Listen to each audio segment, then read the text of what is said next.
And what if science, neuroscience, and ancient body-based practices are all pointing to the same uncomfortable truth most men were never taught? Let's talk about it. Honestly, no shame, no preaching. Just real talk about the male body, sexual energy, and what actually happens when you stop treating ejaculation as the finish line. Tinem, the habit. Almost no one questions. Let's start with something simple. A lot of men masturbate once a day. Some do it twice, some even more. And on the surface, that's not wrong. There's nothing immoral or broken about a man touching his own body. But here's the part almost nobody talks about. The way most men masturbate trains the nervous system to dump energy instead of circulate it. Think about the usual pattern. You feel aroused. All your attention collapses into your penis. Breathing gets shallow. The body tenses. The goal becomes clear. Finish. Then ejaculation happens. There's relief, maybe pleasure, maybe a few seconds of calm. Then emptiness. For many men, what follows is familiar. Sudden fatigue, brain fog, a drop in motivation, sometimes guilt, sometimes shame, sometimes just numbness. And the cycle repeats the next day. Now here's the uncomfortable question. Then emptiness. For many men, what follows is familiar. Sudden fatigue, brain fog, a drop in motivation, sometimes guilt, sometimes shame, sometimes just numbness. And the cycle repeats the next day. Now here's the uncomfortable question. If this were truly optimal for the male body, why do so many men feel weaker instead of stronger afterward? And the missing conversation about sexual energy. Here's where things get interesting.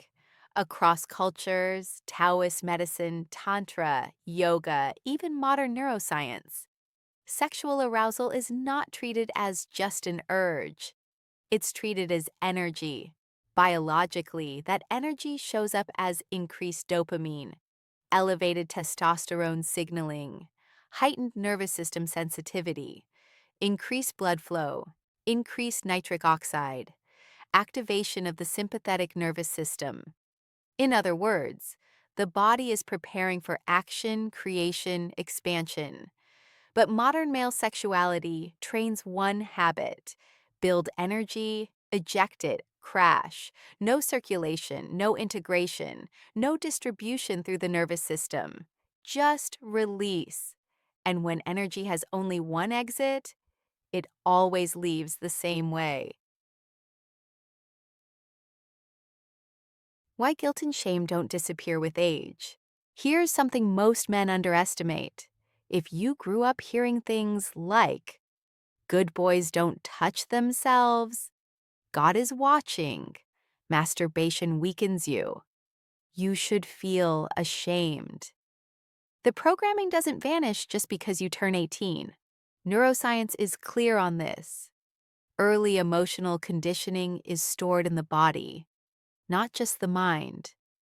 The amygdala and limbic system don't care how logical you are as an adult. They remember tone, fear, threat, and safety. So even if a man thinks he's fine with masturbation, his nervous system may still associate sexual pleasure with danger, punishment, or guilt. What does that do? It creates internal conflict. Desire pulling one way, fear pulling the other, and conflict blocks pleasure. This is why some men struggle to climax with a partner, feel disconnected during sex, lose erections under pressure, or feel empty after orgasm. Not because something is wrong with their penis, but because the body learned early that pleasure wasn't safe. Why you can't think your way out of sexual guilt. Here's the mistake many men make. They try to fix guilt with logic. I know it's normal. I know it's healthy. I shouldn't feel bad. But guilt isn't stored in thoughts. It's stored in muscle tension, breath patterns, and nervous system reflexes. That's why talk alone often doesn't fix sexual shame. The body needs a new experience, one where arousal is met with relaxation instead of tension, breath instead of clenching, awareness instead of obsession. That's where circulation begins. Attention is energy, and the body follows it. Here's a principle backed by neuroscience and somatic psychology. Where attention goes, neural activity increases. If 100% of your attention is locked onto your penis, sensory neurons overload that region. Blood flow pools there. Muscles tense to push toward ejaculation. The body interprets this as release now. But attention can move. And when attention moves, energy follows. This is the pivot point that separates compulsive orgasm chasing from full-body sexual experience. The point of no return. Explained scientifically. Most men don't realize there's a very specific physiological threshold during arousal. Researchers call it ejaculatory inevitability. Before that point, the parasympathetic nervous system can still dominate. Muscles can relax. Ejaculation can be paused. After it, the spinal ejaculatory reflex fires. Seminal emission begins. The process cannot be stopped. This threshold usually happens around 65–75% arousal. Stopping before that point changes everything. Not stopping to suppress, but stopping to redirect. What actually happens when you don't ejaculate? Here's where myth and fear creep in. Many men worry. Won't this cause pain? Won't energy get stuck? Isn't ejaculation necessary? If arousal is cut off abruptly and ignored, yes, that can cause discomfort. But if arousal is circulated, something else happens.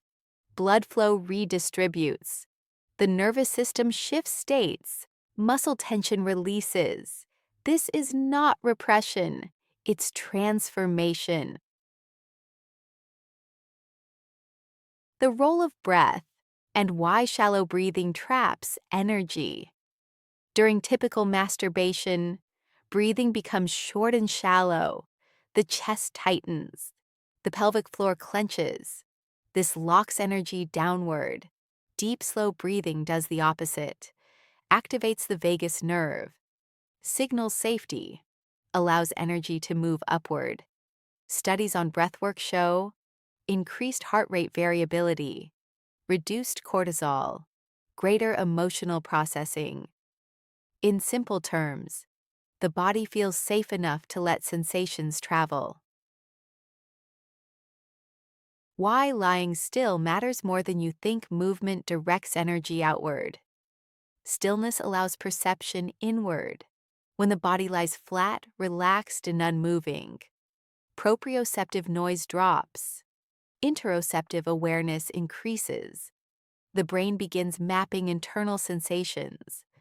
This is why practices like yoga nidra, body scanning, and somatic meditation produce vivid internal experiences. Sexual energy behaves the same way. The microcirculation effect. Along the spine, ancient systems describe this symbolically. Modern science explains it neurologically. Along the spine, the spinal cord, cerebrospinal fluid, autonomic nerve channels. When breath and pelvic engagement synchronize, sensory signals travel upward. The brain integrates arousal instead of discharging it. Pleasure spreads beyond the genitals. Men often report tingling in the chest, warmth in the arms, pressure behind the eyes, waves of pleasure without ejaculation. This is not imagination. Functional MRI studies show expanded cortical activation during non-ejaculatory arousal states. Why emotional memories suddenly appear. Here's something surprising.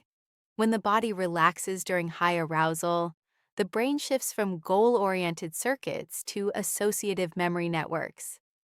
That's why childhood memories surface. Emotional images appear. Old shame patterns emerge. This isn't random. The nervous system is integrating stored emotional charge. When a man mentally reassures that younger version of himself, without judgment, the body updates its safety map.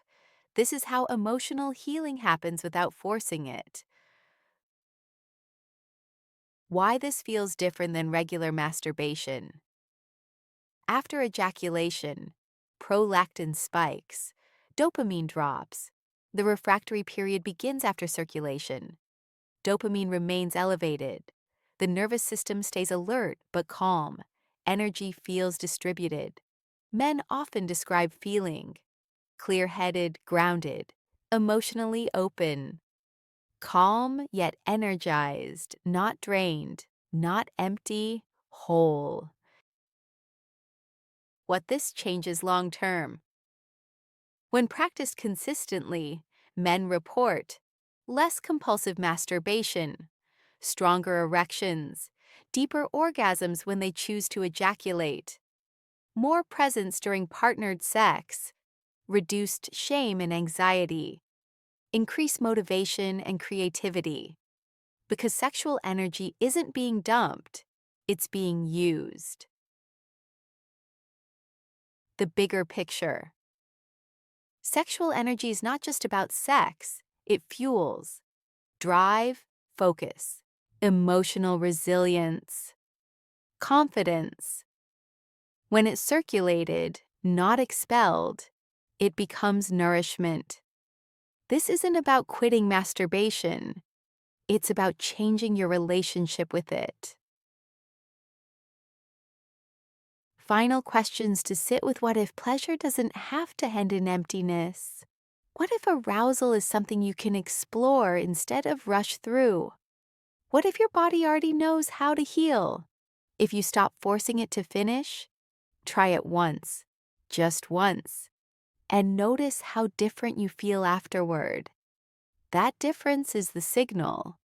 That's when you know something real is happening.